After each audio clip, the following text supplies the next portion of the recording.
went up to see the chief executive. I needed his sign off because it was a 3 million marketing spend. So I wrote £3 million at the bottom of this blank form. He grabbed it, signed it, pushed it back to me and said, just don't screw it up. You're the person who sits at the back, tries to make sure you're pointing in the right direction and tries to motivate everyone to work really hard. Keep company with a wolf and you will learn how to howl. Work is not a wolf, it will not run away into the forest. So question one is, what do they have in their head? Do they have rocks in their head or do they have a sponge in their head? Am I maybe concluding I've got rocks in my head? Learn to stop before you finish. 35 years and I never finished a day. 35 years and I never finished a day. In fact, if you... Hi everyone, I'm Hayaatun and welcome to What We Don't Know, all about better leadership in a truly chaotic world. Thank you for joining us for today's episode. Today we're going to hear about how you can lead a national institution that millions of people trust with their savings. We're going to hear about what performance sport can teach us around being a great leader. We're going to explore whether you have rocks or sponges in your brain. Yep, I kid you not. And we're going to spend some time hanging out with the wolves, because wolves, it turns out, have a lot to teach us about leadership. Are you up for this? I'm up for this. Come and join us. So this is what we know about Joe Garner, who was formerly the CEO of Nationwide. I'll do that again. This is what we know about Joe Garner, former CEO of Nationwide Building Society. As CEO of Nationwide, Joe led one of the UK's largest and most trusted mutual financial institutions, serving millions of members across the country. And he did that through a period of enormous change and challenge. Joe, it's fair to say, in his leadership roles at Nationwide and then previously at Openreach and HSBC, did not have a quiet time in leadership.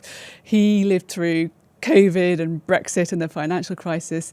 And that meant that he spent a lot of time thinking about how we make decisions. And that, in turn, drove the second part of his career, which is as a trusted advisor to other CEOs. And because Joe's done a lot of the hard graft in thinking about the lessons that he's learnt, we're going to have a great time hearing some of those lessons from Joe that we can all take into our own lives. Joe, a very warm welcome. Thank you so much for joining us on What We Don't Know. Thank you. Thank you for inviting me. It's an absolute pleasure. So, we like to start with giving our listeners and our viewers a little bit of a sense of what our guests are currently doing. So tell us about your professional portfolio at the moment. Right, okay.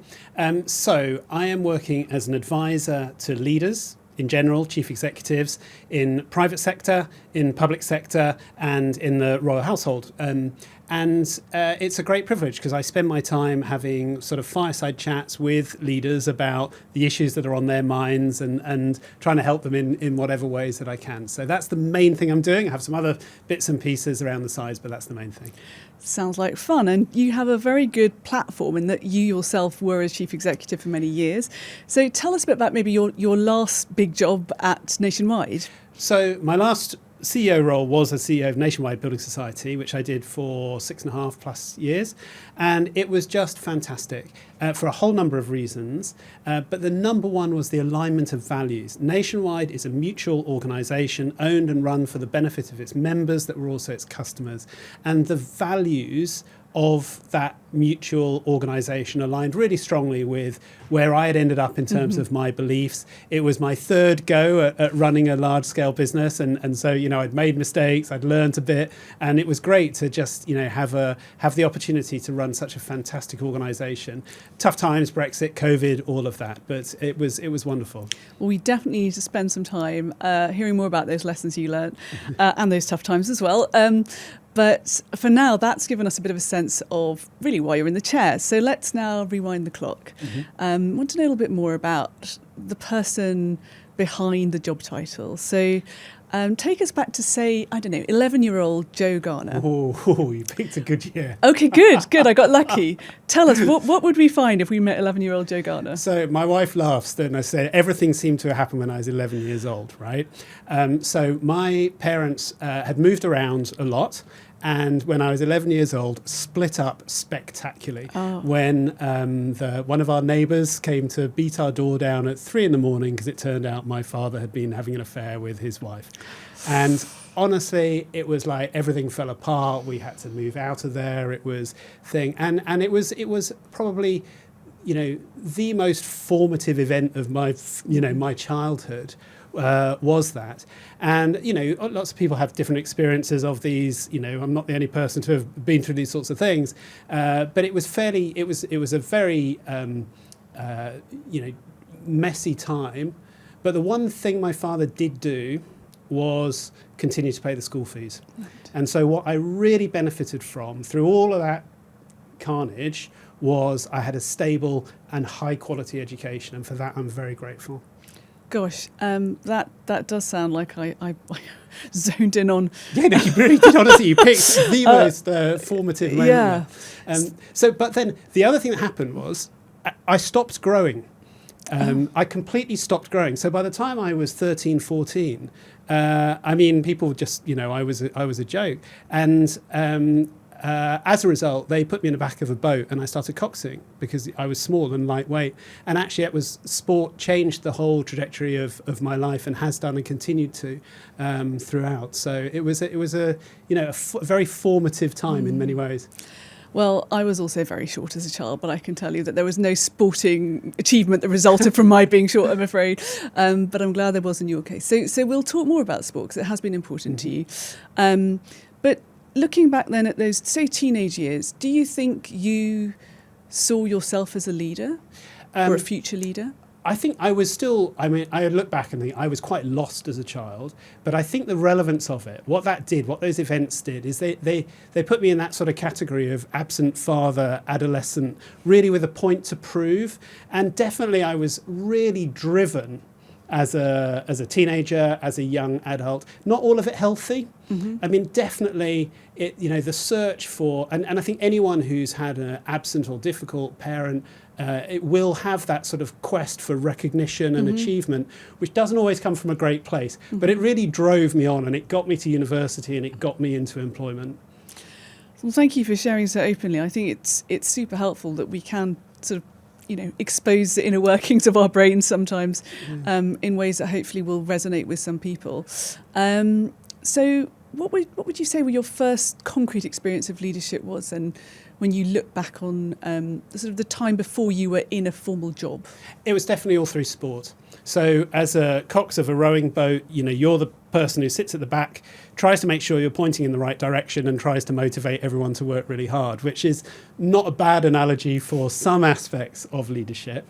And then as I went on, I started, being the captain of the boat club and trying to, run the whole organisation. And they were definitely my first experiences of a leadership role. But if I look back on it now, it's what, I would describe as a sort of junior middle management approach where you're really pushing hard and trying to almost control the outcome rather than really lead and grow an organization. But that's the great thing about sport and other things outside of the school curriculum, is that they give you the chance to practice and hone and learn as you go. I'm getting echoes of my conversation with Matt Britton. Well, yes.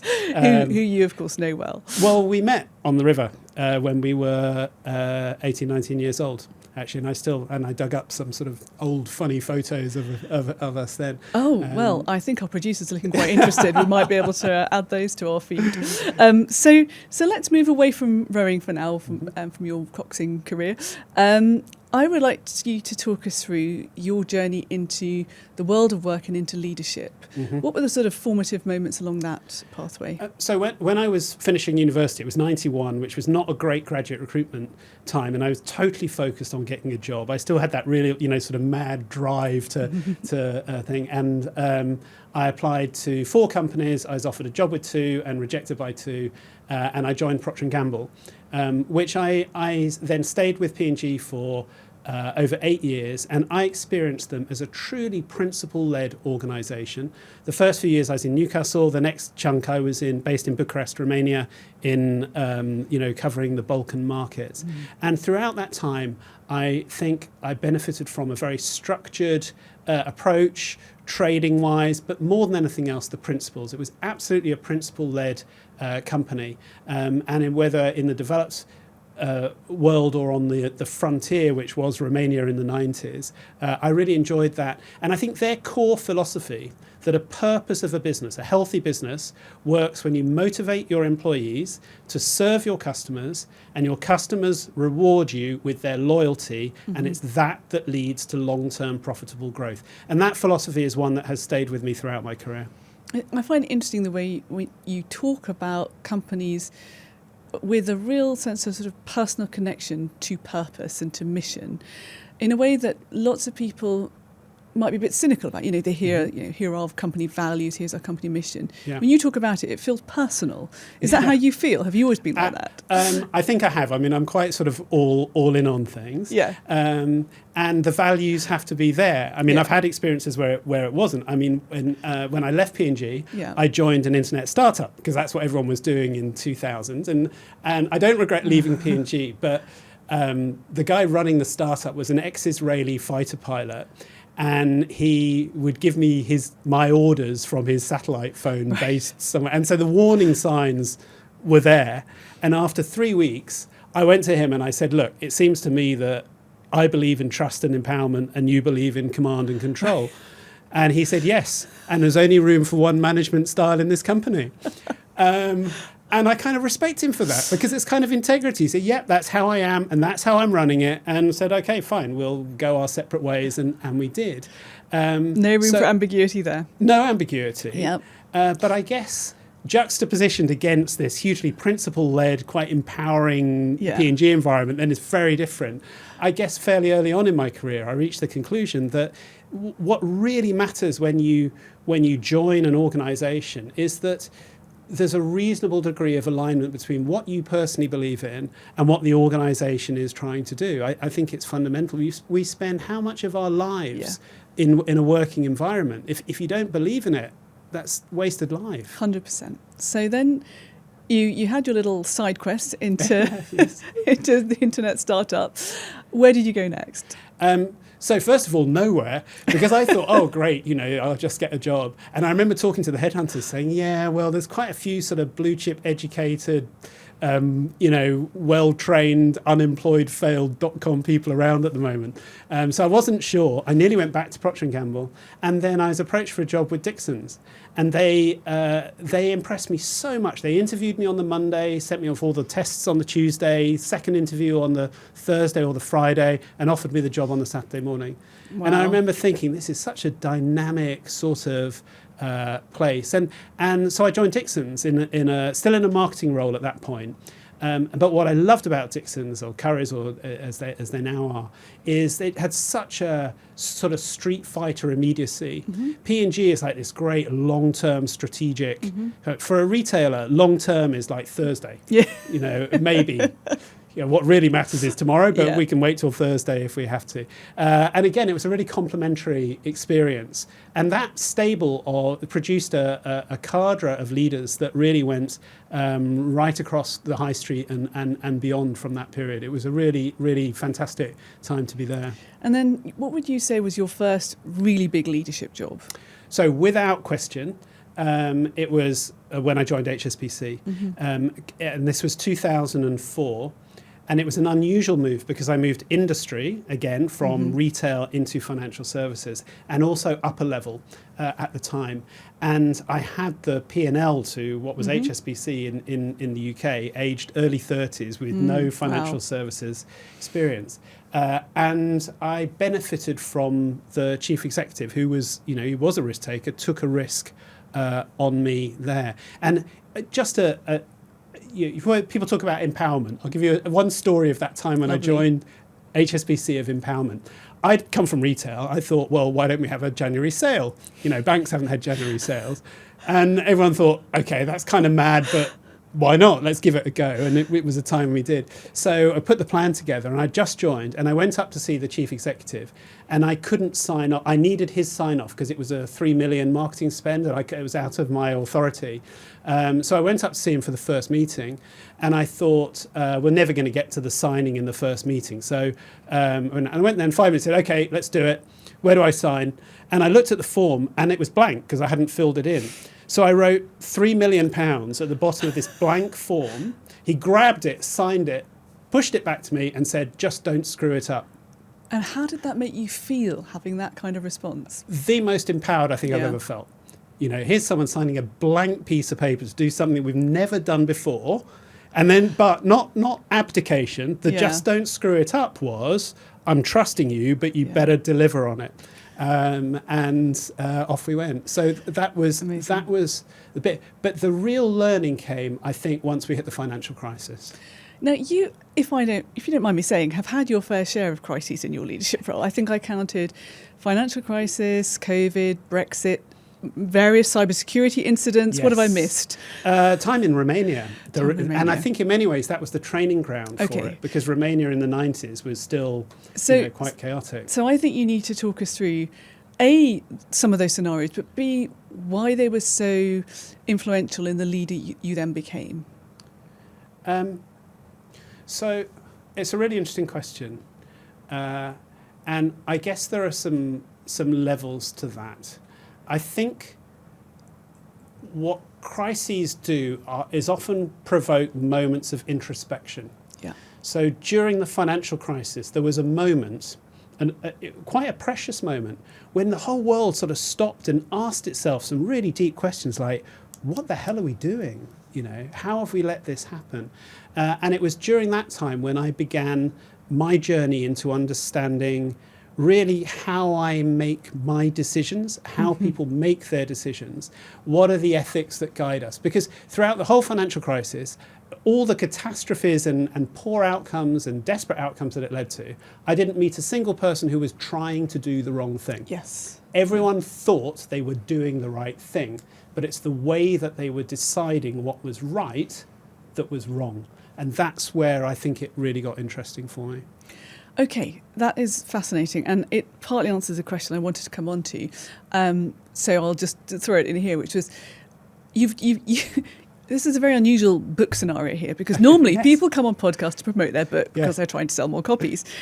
I'm sitting here with a copy of a book that's not available to the general public because you've compiled it specially for your clients.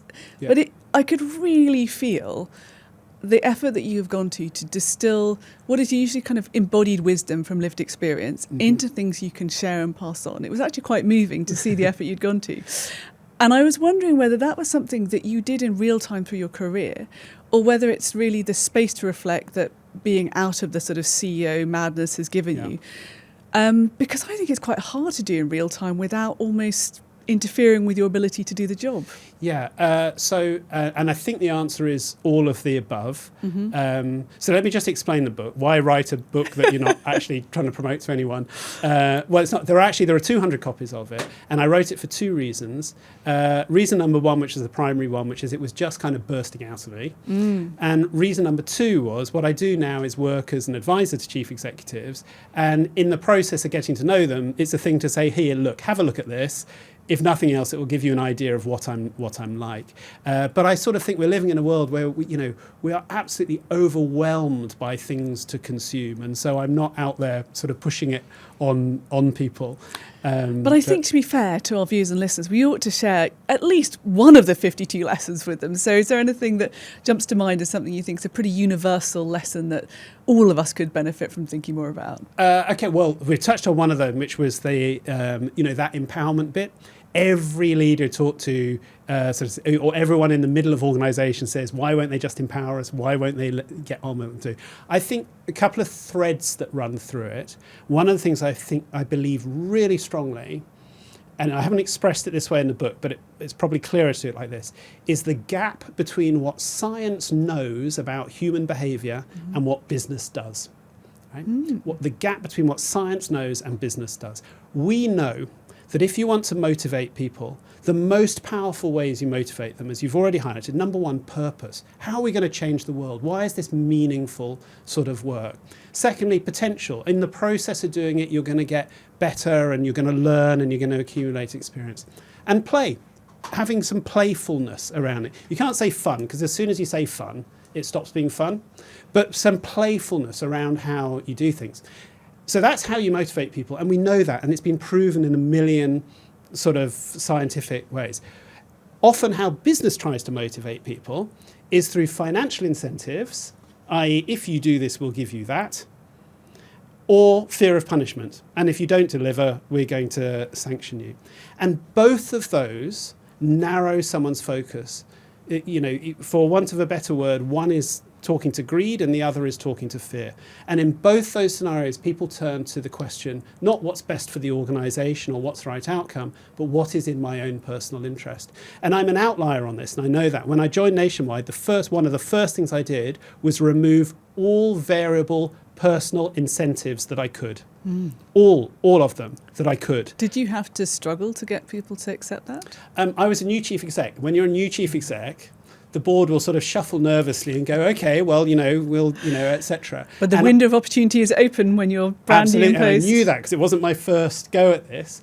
So one of the things I made some other decisions, for example, I knew we had to also tackle pension arrangements. I thought, well, let's not do those at the same time. Let's do personal incentives now. And then we'll come back to that. And lots of people said, oh, people will leave and so on. And the comment is always, but if someone can't influence their bonus, then it's a waste of money. And I would say if someone can influence their bonus, I'm terrified because they will. I don't want anyone making a decision to maximise their personal bonus. I want them making a decision because it's aligned to the purpose, aligned to their values. And I have never seen a set of metrics that can really capture that. There's no number that can capture the full scope of outcome that a business delivers. So why do you think it's still so prevalent that those two frames of incentives are used in the context of business, bearing in mind everything you've just said? It works in the short term. Yeah, it's very easy to get, you can get 10% results, etc. So I think it is effective in the short term. But then, in my experience, it costs you more in the long term. And there are a number of stories in there from, whether you take from PPI onwards, where, yes, it will deliver short term, but it will cost you in the long term. I think there might be a deeper answer, which comes back to 11-year-old me, which is that many people are motivated by the desire for recognition, money, power, etc., and therefore will lean towards sort of incentives as a way, because it motivates them, they'll think it will motivate others. But that, I think, is inherently limiting and dangerous. There is a much higher motivation, a better motivation to sort of say, well, how good can we be? How can we make a positive difference, etc. And what's the best example you've come across of people appealing to those higher motivations, not just projecting the kind of baser interests into the way an organisation is incentivised? Have you got good examples beyond what you have tried yourself? I think there have been periods of time when the world has moved that way. Just prior to the financial crisis, do you remember M&S with their Plan A? And there was a big, the ecology was very much coming to the fore. But then what happens is the financial crisis and the financial imperatives then meant that economy once again moves ahead of ecology. And then we saw with COVID a really interesting resurgence. COVID was a time when what was different about COVID as a crisis is all through the financial crisis, I could go to bed at night and say, look, at the end of the day, it is only money. COVID, it genuinely was life and death. It was a distinctly human crisis. And I think it made people reflect a lot on what was the human impact of their decisions. And I don't think it's coincidental that it was also spawned a lot of the positive progress around inclusion and diversity in the true sense. But then once again, we've got a resurgence of, the economic imperatives, and guess what? The other things sort of go to the back. So the real examples that we should be looking for is not, it's easy to be high integrity and make great decisions when your share price is up and you're ahead of your objectives. What really matters is, can you stay true to those values when the pressure's really on? That's very interesting, and I think there's like a personalised equivalent of that as a CEO or as a leader, whereby sometimes in a crisis you're able to show your best self, but equally you become the shock absorber for the organisation, and there is a limit to how much any one individual can continue to absorb. So when you look back at some of the really intense crises you lived through, how do you reflect on your experience as a leader, and What did you find most difficult through those periods? So let me give you an example of one of the things where, I got it very evidently wrong. This is sort of in the territory of to what degree do you flow with the mood, and where as a leader do you need to be what I would say call counter mood. So in the depths of crisis, we were running an incident. So every day the silver team would do the work, and then at the end of the day they would come to the gold team and we'd have a discussion about their recommendations of the day and so on. And I remember and this was every night through COVID for however many months, etc., years, I think. And I remember one day they came along, and I had been a bit concerned about the risk of the situation spilling over into civil disobedience on the streets and so on. And in that meeting, I remember saying, well, what's our contingency if we start to see civil disobedience? This is when you were at Nationwide. When I was at Nationwide, yes. So you've got branches. Branches, etc., yes, in the middle of COVID. And we had the discussion. And then afterwards, one of the team called me up, about 9:30 at night and said, look, do you think this is really going to happen? And I'm like, what? And what I had done is taken already strung out and stretched organisation and scare the life out of it. And actually, I think some of the learning from, and partly because I was a bit strung out, because we were all were. And I think the learning from that is that, first of all, there's a bit about how do you stay in balance? How do you stay what I'd call self-levelling through all the sort of pressures that come up to you? Because sometimes you need to be counter mood. And when everyone is getting very down, sometimes it's the role of the leader to kind of put on the mask of command and with a bit of hope and envisioning. And also the other way, when everyone's like, wow, this is amazing, doing fantastically well, hang on, let's see in a few years' time whether those decisions do turn out to have been the right decisions or not. It's fascinating. Are you a subscriber to the what doesn't kill you makes you stronger school of thought? No, there are a number of expressions I really don't like. That's one of them. Why don't I like it? Well, it's nonsensical. What doesn't kill you can leave you mortally wounded or very damaged. Do I believe that we can learn from our experience and strengthen it? Yes. But I often hear people say that, sometimes in a sporting context, as a sort of justification for just inflicting pain. It's not an excuse. No. The other one that annoys me as well is doing the same thing over and over, expecting different results is madness. Because that this is a tangent, but that's fine. We can get all of your least favourite expressions. People say that, and they say, well, it's an Einstein quote. And it was an Einstein quote. But Einstein said it in the context of scientific experiments. If you do the same molecular kind of thing, you're going to get the same results. It's misleading in a human context. If you go to the gym over and over and over, you will get different results. You'll get improvement. And I hear people often use it as an argument to kind of give up on things where you should actually keep going. Would you have some favourite expressions? Just because I've... Oh, yeah. Well, we just touched on it. I love wolf expressions. Well, okay, right. This is a rich theme. Come on. So, well, there's the one I referenced in there, which is... because my wife is Polish, and for some reason, I don't know, she has a lot of wolf expressions. One is the wolf is no longer hungry and the sheep is still whole. And I like that as a statement of recognition. Of course, you've got the wolf in sheep's clothing. Keep company with a wolf and you will learn how to howl.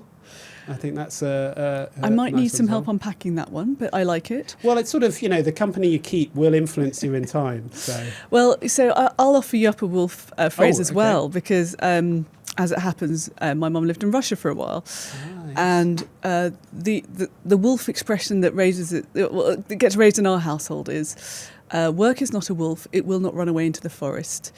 And I find it's very interesting because people interpret it one of two ways, depending on their particular predilection. So some people think that means that, well, I have to do my work because it's not just going to disappear and get done itself. Yes. Whereas others are like, it's the end of the day, I can go home, it'll still be there tomorrow and I can carry on. Okay, that's fair. Oh, one more as well. A wolf remains a wolf even if it has not eaten your sheep. As well. So there we go. We might need a whole wolf-related series. Yes. I'm glad I asked that question. Switching topics, am I right in thinking that you set your alarm for 5:14 a.m.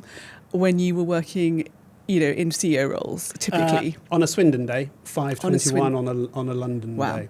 So can I just pause for a second? Because 5:14 or 5:21 are both very early and very specific. So can you explain to us why those numbers? I think it's reflective of definitely my sort of obsessive, constant optimization of everything that I would do in the role. I did use a car a lot because it was very productive. So I would get up, I would meditate, the car would pick me up, and then I'd get to the gym and do the thing and then get at my desk for 8:30. And I learned over time that, that was quite predictable. Mm-hmm. And if I went at 5:15, I'd be just, squeezing it a little bit tight. And if I went at 5:20, the other way around. So just from when you do things over and over, I always ask myself the question, well, where's how can you do it a little bit more efficiently, etc. And that mindset is the mindset of almost most of the CEOs that I work with, because when you're the chief exec, your diary is planned out the next 3 months in advance. You know where you're going to be and what you need to do, and every little bit of time is allocated and optimized. And so it was just a natural extension of doing that. You can't leave things to chance as a CEO. No. Do you think it reduced your cognitive load that you didn't have to make a decision every day about what tomorrow, what time you set your alarm? Is that also part of it, that it stops you having to think about a thing because it's already pre-planned? Well, it was me that would plan it, and it's just how it works. If you're under those sorts of the demands on you, and the demands on the leader today have never been more extreme. The waterfront that you look across is enormous. Personally, people do vary on this, like the Myers-Briggs thing. Some people are more last minute, some people are more planful. Yeah, I definitely know CEOs who don't do this, Joe. Yeah. Maybe they should, but they don't. Yeah. And I definitely would run a system in terms of the logistics, the operations. It was very important to me that anyone who emailed got a response, that the office was responsive, that we kept our commitments. And I think it was, so Dixons wasn't like that. Dixons was a bit chaotic. But I think in financial services, you learn the importance of accuracy. Yes, you can't precision say and rigor. If Dixons ran a bank, they'd say, look, there's your account balance. It's roughly right. If it's a bit wrong, we'll fix it tomorrow. You can't really do that in financial services. You have to be so precise and accurate. And I quite like that. I like the discipline of it. So I was going to ask you, do you think that self-discipline is an absolute sort of necessity if you're going to try to aim for a leadership role? I personally do, actually. I'll take a position on that. That's not to say that you can get quite a long way and there are leaders out there that are not well organised, but then the things you hear around them is, their email's like a black hole, or I never hear back on it, or they didn't show up, or so. And I sort of think, this is really important. And I can remember often I would talk with my wife, who really understood this well, that if we're on holiday and there's an email and I have to deal with it, it's like, look, at Nationwide we were looking after 10% of the nation's savings. It actually really is important. You can't sort of go, well, I'll have a look at it tomorrow and see how I feel. So I did take the view that the equation of the chief executive is a decision to give it a disproportionate priority in your life. Yeah. I was listening to Emma Greed recently, who, of course, is iconic businesswoman who's behind amazing brands like Skims and Good American. And her take is very much around, you have to take personal responsibility for your life and the choices that you make. And I feel that this sort of sits in that category. It's not necessarily that there's a single right way to execute, but you have to take personal responsibility for the decisions that you're taking as a CEO and the consequences of those decisions. So, I think lots of CEOs would agree with some variant of this. We might all express it differently. And you're not looking for any sympathy there for chief execs on anything like that. It's a choice. On the contrary, it's a choice. But it does mean, for my whole time as a CEO at Nationwide, at Openreach, and at HSBC, generally speaking, I would be either working, exercising with my family, or in the gym. Yes. And that was it. And I didn't see friends. No. Because you can't, it's a choice. Yeah. But you don't, and I think that success has been defined very broadly now. You're almost expected to be a CEO, a mother, an athlete, it's very broad. And I would say you just can't do everything at the same time. Yeah, I used to say to people when I was in the really intensive phase of both career and family, I have two things in my life, my family and my work. And there'll be times when I have other things, but I don't want to compromise on ability to do either of these things to the level that matters to me. Exactly. And I think being honest about that is probably a very important part of how we actually make leadership more accessible, more relatable, because it doesn't serve anyone's interest if we're telling everyone about all these things that somehow miraculously we've managed to squeeze into life that realistically you probably can't. Absolutely. But I want to go, so you've mentioned sport again, and I think we've definitely got the sense that sport is an important part of your life, and you've been, operating at a very high level in your sort of, we call it your second chapter post CEO life. So I think if I'm right, you've managed to represent your age category, represent the country in your age category. And now this was a new term to me, aquabike, which is triathlon without the running, as far as I could understand. So it's not cycling on the water. So I'm interested in whether you think that kind of the competitiveness, and I don't necessarily mean against other people, it can be even to beat your personal best, but that sort of competitiveness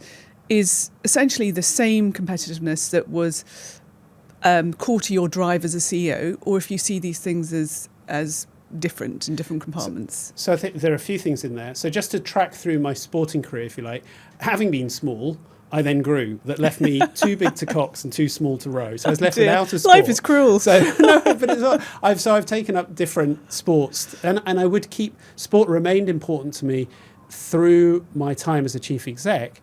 But particularly one of the ways that I could keep myself in balance. Right. So if you exercise in the morning, again, it just really helped me stay level under some of those slings and arrows of what happens through the day. In terms of its role subsequently, just connecting that with what we were talking about before, you can't do everything all at the same time. Yeah. But you can do things sequentially. So one of the great joys of now moving into a different sort of working pattern is I have picked up with friends that I haven't seen for many, many years. Yeah. And, thankfully, we're still here. They still want to talk to you. Yeah, exactly. And so where have you been the last 30 years? Well, so you can do those things. Yeah. But then on the other side of it, there are bits of the need for sort of social camaraderie and purpose that it can play a role in. So you mean it meaning sport? Sport, yes, or anything outside. Yes. So one of the things, the last chapter in that book is about when you finish the role and what you do next. And it's under a heading of the quote, I'm not sure who said it, but the quote, you've left office when you get in the back of the car and nothing happens. Yeah. And one of the challenges that chief execs face is not being a chief exec anymore because of status, social, etc. And so one of the things that's the role that sport plays for me now is some of my mad competitive drive that I put into running a business, I now put into racing here or there.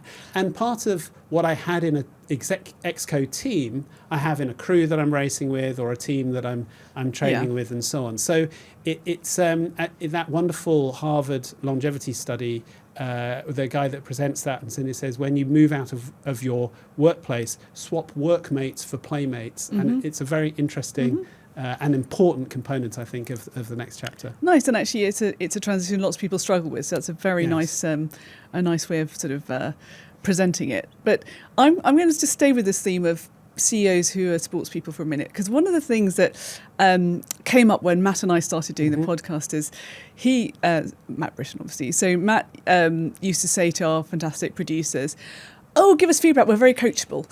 And I used to say, hang on, I love feedback, I can take feedback, but I don't know if I'm coachable. And I partly attributed that to the fact that if you have been in operating in high-level sport, you are very used to the idea that you will work with a coach to optimize your performance. And as somebody who's never been in that context, I think I found it harder to feel the same degree of trust and confidence that somebody externally would know what the best way is to improve my performance. So I'm interested in your take on, is everybody coachable? And why is it important that we do open ourselves up to people who can coach? And I'm distinguishing that from feedback, because I think they are different things. Absolutely, they're different things. And I think confusing them, feedback is about where you are and coaching is about developing skills to move forward or something like that. I think in Clive Woodward's book on winning, when he talks about coaching athletes. He said, question one is, what do they have in their head? Do they have rocks in their head, or do they have a sponge in their head? Mm-hmm. And I love that articulation. So of am I maybe concluding I've got rocks in my head? I doubt that. We wouldn't be sitting here having this conversation. Keep going anyway. Or look at the work, Carol Deck's work around fixed mindset and a growth mindset. Yes. And definitely I've observed those characteristics are endemic in organisations. So, for example, listen to the culture of an organisation. Do they say things like, oh yeah, they're a good guy, fixed mindset, rocks in head, can't grow, or they've got potential? Yes. Like, what's the dominant paradigm around that? And come back to a lot of the sort of performance management systems of classification almost work against the idea of growth and potential and development and so on. And there are very few examples that I've come across, and I don't think we cracked it, although I think we did some quite innovative things over the years of trying to create a culture, a growth mindset culture, where people are hungry to learn, as opposed to, if you point out an area for development, someone's worried they're not going to get their bonus, then they get defensive, and that's you your can create incentives. systems that almost prevent it happening. So I think sponge in the head is a prerequisite. Okay, I can embrace that. What are the themes that come up most in the work that you do now supporting CEOs and C-suite individuals? Okay, so I've been doing it now for 3 years. I've a wonderful selection of leaders that I work with. A couple of years ago, I was talking to someone at Accenture and we were having this conversation, and they said, "Oh, can you share your framework with me?" And I sort of laughed, said, "I haven't got a framework." And then I went home and I thought I probably should have a framework. So I've developed a framework. Right. And I spent a long time thinking, well, as a leader, what do you actually spend your time doing? Yeah. And how much can we break that, simplify it? And I think as a leader, you spend your life doing two things. Number one, driving decisions, which is either you're making decisions or you're getting decisions made through your organisation. Yeah. Or number two, you're inspiring people, because you're never just having a chat. You always want something to happen as a result of the conversation. So I've got the sort of two hemispheres, and the decisions is about what you're doing and how you're doing it, and the inspiring bit really is about who you are and why you're there. Yeah. But in the middle, and this is the most relevant part, is a space with lots of words beginning with R. Rest, recreation, rejuvenation, all that. And I would say that one of the most common themes among the leaders I'm dealing with is helping them with the sheer physical, emotional, demands of what they're dealing with. Because the way technology's moved, the way the media landscape's moved, the way the geopolitics have moved, there's a velocity and intensity of activity that means you are always on as a chief exec. And therefore having working, of course there's all the business stuff, but actually working around how do you keep yourself in balance in this crazy world is a key question for leaders. And is there any little nugget of advice that you think our listeners and viewers could take away around that, how you keep those R's in balance? So there is a list, but if I just pick one, learn to stop before you finish. And it's little bit back to your Russian wolf here. I was in the office working late at the bank once, and the chief exec at the time was walking out. It was, 9:30 at night, and shouted across to me. He said, "You working late tonight?" And I said, "Yep." And he said, 35 years and I never finished a day. 35 years and I never finished a day. And it really struck me in that moment. You never finish. No. You never finish. There's no actual endpoints. No. Give up on the idea that you can. In fact, if you delete all your emails in Outlook, Microsoft show you balloons and a patronizing message saying, "Enjoy your day," right? It's never going to happen. So give up on the idea. But then you need discipline around when to stop. So book a gym class or a drink with a friend or a taxi or something that draws a hard line that says, "I'm turning off then." And in a working from home environment, even more disciplined around it. And I think it's another reason why discipline is so important, or else you will end up half working all the time. And that is very erosive. And I do a lot of work now looking at, sleep and HRV and all those things. And you can see the toll that the always on working pattern creates for people. There is so much I would love to go deeper into, but we're actually short of time, so we've covered so much. Before I go on to my quickfire round, I just want to ask you one more question. You spent the last part of your career in financial services. Yes. And, we're in this very curious age where social media has surfaced a lot of trends that I think lots of us would have been surprised to see if we sort of rewind a decade or so. And one of those has been that the Manosphere has become quite strongly associated with wealth creation, people working in finance. When you look back on the culture that you experience in financial services and you look at the world now, do you think that careers in financial services are things that you'd recommend? And do you have any reflections on why we have ended up with a sort of slightly toxic association around people who are deemed successful in those worlds? Gosh, that's an interesting question. During my time in financial services, particularly through the financial crisis, I believe I saw some of the very best and very worst of human nature. I did see, and we all witnessed and lived through the extremes of self-interest and greed and arrogance and all those things. At the same time, I experienced and had the great joy of working with people who were, to their core, focused on the customer need.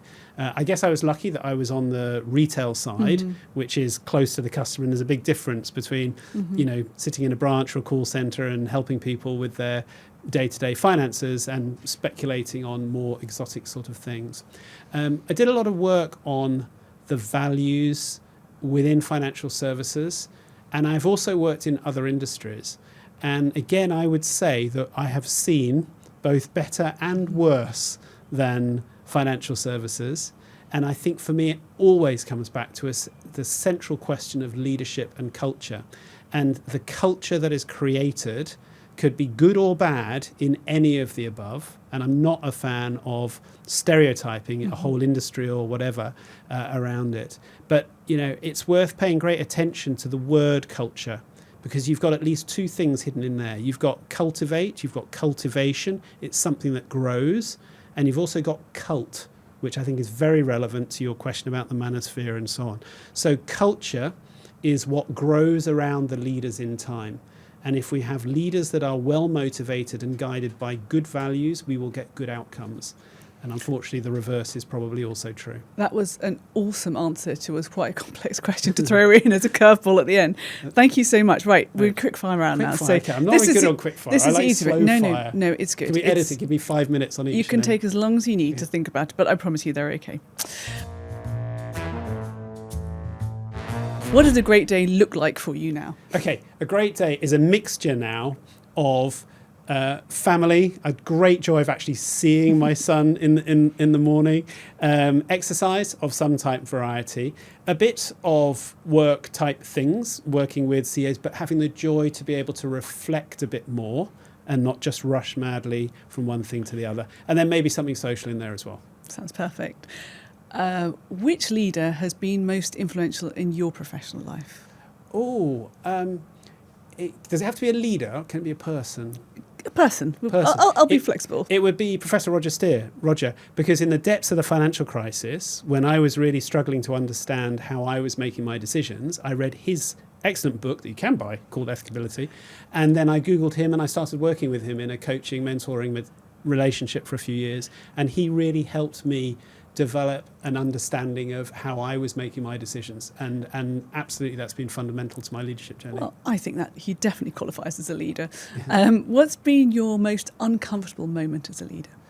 I guess there are levels to that. I think probably the one that springs to mind of the many was when I was at a meeting with the heads of all the consumer bodies and consumer associations in financial services, like all the, the Which and Citizens Advice and so on. And at precisely that moment, the firm that I was responsible for was about to get fined by the regulator for some historical things, etc. And I remember sort of thinking, this is about as bad as it gets. But actually, what you learn from it is it's better to be there in the room and have the conversation. And actually, it was a weird opportunity, but that felt pretty uncomfortable. Well, let's replace that with a happier thought. What do you feel most proud of in your career to date? Most proud of? I think what springs to mind was the nationwide journey. I mean, you look back on it now, how the hell do you run a building society when interest rates are at 0.1% for a decade? Yeah. I mean, to be honest, now you've got some margin. Fundamentally, a really tough environment, but what the whole journey was about reinforcing and bringing our mutual values to the fore. And the funny thing was, I finished on all-time record profits. Which go. of all the things, that was never an aim, but it was the a product. fact that by driving our values over the long term, we ended up on record profits. That was what I was really pleased with. Excellent. I'm going to squeeze in 2 really quick ones. Yeah. Which of your 52 lessons was the hardest to write? Actually, the hardest one was sort of the starting out bit. Which is the very first one, which is how do you actually get there? And I'd reinforce that based on what I've seen of who gets promoted and who doesn't get promoted. It's horribly random. That's a whole nother episode of this podcast. We must come back to that one. Lastly, this is called What We Don't Know. Yeah. What is it that you know now that you wish you'd learned earlier? What is it that I know now that I wish I'd learned? That core stability and strength is the fundamental to a healthy physical life. I've had loads of problems with my back and so on. If I'd known then what I know now about Pilates, reformer Pilates, core work, I could have saved myself untold agony and expense, and insist that my son does a reformer Pilates class every week as it goes. I think there must be a leadership analogy for that. Core stability and strength is what you need to invest in. Joe, thank you so much. Honestly, we've covered so much ground, and you've been so generous in giving us really tangible things that we can all take away into our own lives and into our leadership efforts. Thank you very much for joining us. Thank you. Wow.